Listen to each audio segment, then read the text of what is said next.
स्वागत है आपका अपने YouTube channel SMC by Bhupendra sir में। आज हम आप लोगों को केमिस्ट्री का चैप्टर नंबर 2 है अम्ल, क्षार तथा लवण।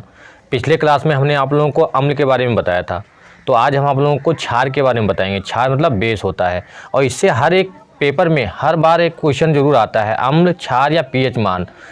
क्योंकि ये बहुत ही छोटा सा कॉन्सेप्ट है, उसके बारे में क्वेश्चन ज़रूर आता है। अगर आप हमारे चैनल पे नए हैं तो आप सब्सक्राइब करें और अपने दोस्तों को भी शेयर करें, जिससे कि आने वाली बोर्ड परीक्षा उसमें आपको बहुत ही फ़ायदा होने वाला है। क्योंकि हम आपके लिए बहुत ही अच्छे वीडियो मैथ्स और फिजिक्स केमिस्ट्री के लाते रहेंगे। तो देखते हैं हम क्षार होता क्या है। क्षार मतलब बेस, वे पदार्थ जो जल में घुलकर हाइड्रोक्साइड आयन मतलब OH माइनस, वे पदार्थ जो जल में घुलकर हाइड्रोक्साइड आयन OH माइनस देते हैं क्षार कहलाते हैं। ऐसा पदार्थ जो जल में घुलने के बाद OH माइनस आयन दे देता है क्षार कहलाता है। और अम्ल क्या होता था? अम्ल होता था जो H प्लस आयन देता था, वो अम्ल हो जाता था।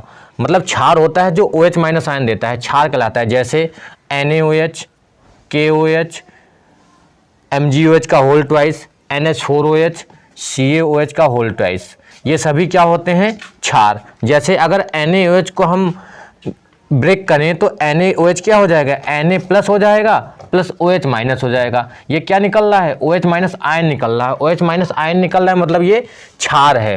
लेकिन ये क्षार है कैसा? NaOH क्षार कैसा है? NaOH क्षार है, प्रबल क्षार है। ये आपका क्वेश्चन बहुत इंपॉर्टेंट है। प्रबल अम्ल, प्रबल क्षार मैंने बताया था। प्रबल अम्ल क्या होता है? इसमें है प्रबल क्षार।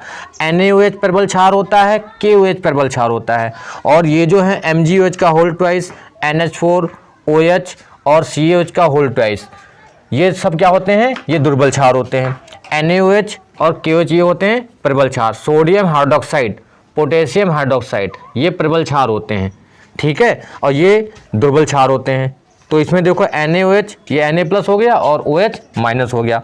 और इसकी एक दूसरी डिफिनेशन हो सकती है, दूसरी परिभाषा ये भी हो सकती है, वे पदार्थ जो जल में घुलने के बाद उसका हाइड्रोजन ले लेते हैं, हाइड्रोजन आयन ले लेते हैं, मतलब प्रोटॉन ले लेते हैं। ये प्रोटॉन है, इसका हम एक H प्लस ले लिया तो NH3 था, अमोनिया थी। अमोनिया को अगर जल के साथ अपक्रिया करा दें तो यहाँ से देखो जल होता क्या है? जल होता है H plus plus OH minus. तो जल एक H प्लस निकला, एक H प्लस हमने इसको दे दिया तो NH3 था, NH4 प्लस हो गया और बचा क्या? OH minus. तो ये देखो यहाँ पे भी हाइड्रोजन आयन किसी दूसरे पदार्थ से हम ले लेते हैं तो वो भी पदार्थ हो जाता है क्या? क्षार। और अम्ल में क्या होता था? अम्ल में इसका उल्टा होता था। अम्ल में H प्लस आयन दे देते थे और इसमें H प्लस आयन ले लेते हैं, तो इसमें ये क्या हो जाएगा? क्षार। तो सिंपल सी परिभाषा सिर्फ आपको इतना याद रखना है कि वे पदार्थ जो जल में घुलने के बाद हाइड्रोक्साइड आयन मतलब OH माइनस आयन देते हैं, क्षार कहलाते हैं।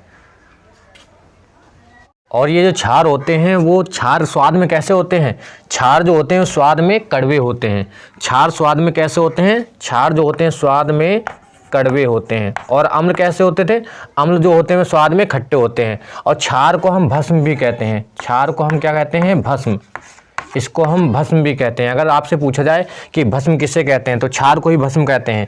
तो NH3 भी आपका क्षार हो जाएगा, मतलब NH3 भी आपका बेस हो जाएगा। मतलब जिनकी आयनन क्षमता ज़्यादा होती है, आयनन मात्रा ज़्यादा होती है, वो प्रबल क्षार होते हैं। जिनकी आयनन मात्रा कम होती है वो दुर्बल क्षार होते हैं।